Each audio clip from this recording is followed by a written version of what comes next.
Merci d'être avec nous, Matin Bonheur, la bonne humeur, le naturel, tous les matins de 5h55 à 7h30. Et puis on va parler maintenant d'un thème assez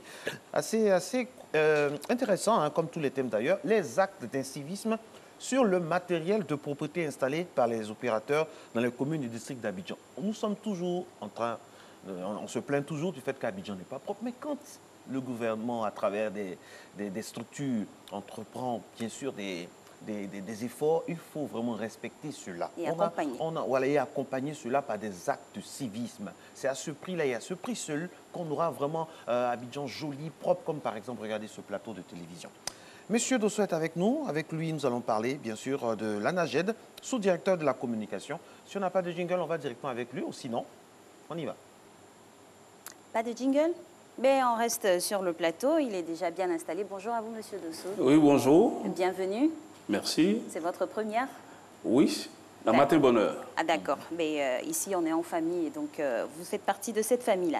Par rapport au sujet qui nous occupe, les actes d'incivisme sur le matériel de propriété installé par l'opérateur dans les communes du district, à combien peut-on estimer le nombre de bacs et coffres à ordures installés dans tout le district? Oui, il faut dire que dans le cadre de la nouvelle politique de gestion des ordures, effectivement, les opérateurs ont déployé du matériel vraiment conséquent sur tout le district d'Abidjan.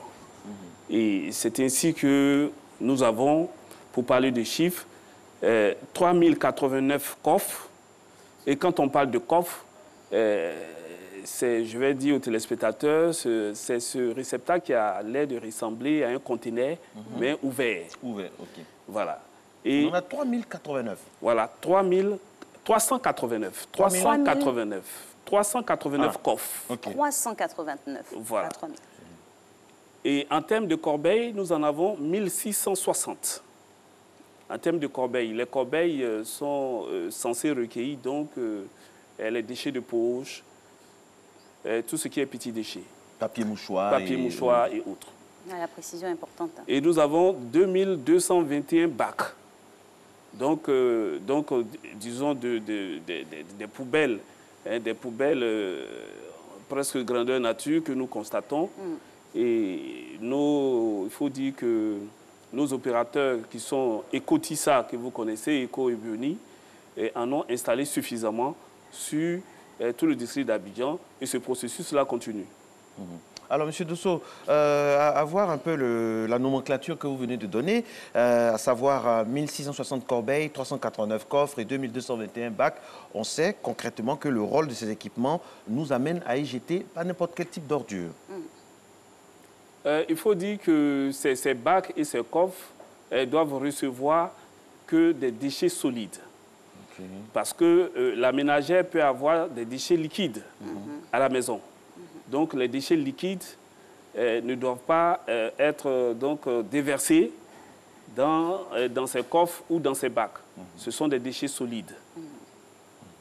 Bien entendu que les caniveaux que nous voyons dans les quartiers sont censés recevoir donc, les eaux pluviales et autres. Il ne faudrait pas que nous confondions. Donc, il y a n'est-ce pas, d'autres dispositifs pour recevoir les déchets liquides. Notamment les canaux d'évacuation dans chaque maison qui sont installés. Effectivement. Il va falloir filtrer aussi après pour ne pas les embourber. Effectivement. Et vous-même, ANAGED, qu'est-ce que vous avez prévu pour les déchets liquides? Oh non, l'ANAGED ne s'occupe pas des déchets liquides. D'accord. C'est bien de le signifier parce que les gens ne le savent pas. Voilà, vous avez une structure comme l'ONAD, l'Office national comment on appelle, de l'assainissement et du drainage, qui s'occupe de cet aspect. Alors, avec ce matériel-là, n'est-il pas exposé à des actes de vandalisme, les matériaux qui sont installés ça et là? Effectivement, d'où notre présence ce matin pour tirer sur la sonnette d'alarme, pour ne pas attendre que la situation soit grave. Et je peux vous dire, par exemple, qu'au niveau du secteur 1, parce que l'organisation est faite par secteur, quant à la gestion des déchets des ordures. Vous avez le secteur 1 qui comprend par exemple Abobo, Anyama, Bégerville, Cocody, et le plateau. Et vous avez 144 coffres dans l'ensemble de ces communes. Et il y a 4 coffres qui ont été brûlés. Nous avons 610 corbeilles, Dieu merci, qui sont en bon état. Et nous avons 903 bacs, dont 2 qui sont brûlés. Le secteur 2, nous avons Adjamé, Atekoubé, Songon et Yopougon. Ce secteur-là est géré donc par Eco-Ubioni. Nous avons 150 coffres, dont 6 brûlés. N'est-ce pas, par les actes d'incivisme, bien sûr. Et nous avons 530 corbeilles et 800 bacs. On peut dire qu'ils se portent bien pour l'instant. Au niveau du secteur 3, c'est le dernier secteur, Barcelin. Nous avons Koumassi, Makori, Trècheville et Port-Boué. Nous avons 95 coffres, 520 bacs, dont 7 volés. Et nous avons 515 bacs, nous avons plutôt 520 corbeilles, dont 7 volés. Et nous avons 515 bacs, dont 25 volés et 3 brûlés. Et dès cet instant, l'ANAGED se doit de passer à une phase de sensibilisation qu'elle a déjà entamée. Vous savez que nos opérateurs, les nouveaux opérateurs sont sur le terrain effectivement depuis le 2 novembre. Donc ce déploiement de matériel qui donne aujourd'hui fière allure à la commune, il faut dire en passant que le même matériel qui est utilisé chez nous en Côte d'Ivoire présentement, c'est ce matériel qui sont ces équipements-là qui sont utilisés partout en Europe. Donc nous avons intérêt, n'est-ce pas, à conserver, à conserver ces équipements pour, n'est-ce pas, donner à notre district vraiment une fière allure. Monsieur Dosso, à combien on peut estimer un peu ces pertes-là, à mi-parcours?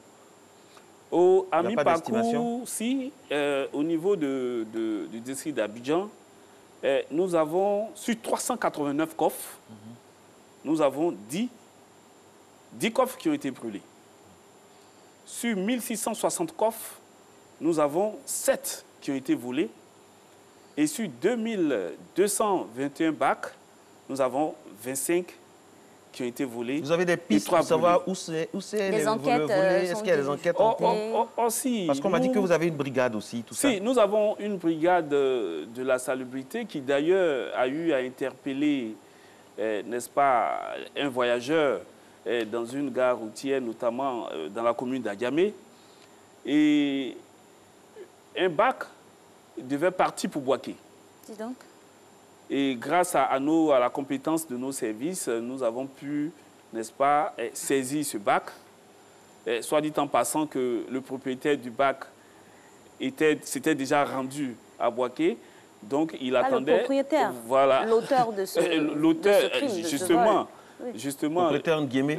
Plutôt, on va dire tout calmement le voleur. Oui. C'était déjà rendu à Boaké. Est-ce qu'il n'y a pas de complicité? Prêt à recevoir. Est-ce qu'il n'y a pas de complicité? Je pense qu'il y a une volonté manifeste, vous savez... De saboter le travail de l'ANAGED. Pas de saboter... et de s'octroyer le bien de tout le monde. Voilà, ça dit de gêner. De nuire, tout simplement. Ouais, de nuire, tout simplement. En fait, c'est une question, il faut qu'on arrive à expliquer aux populations que chacun d'entre nous vraiment soit l'ambassadeur de la salubrité. C'est ce que je disais à l'entame. Hein. C'est-à-dire on veut que notre pays, nos villes soient propres et vraiment, il faut se donner les moyens. Quand il y a les moyens, il faut avoir l'attitude qui va avec. C'est dommage qu'on puisse terminer là, M. Dosso Daouda. Merci beaucoup. C'est tellement important. La prochaine fois, jeudi, nous allons aller en profondeur. On espère qu'on aura de bonnes nouvelles et des choses retrouvées, Alix. Exactement. Merci beaucoup, M. Dosso. Merci à vous. Bonne journée à vous.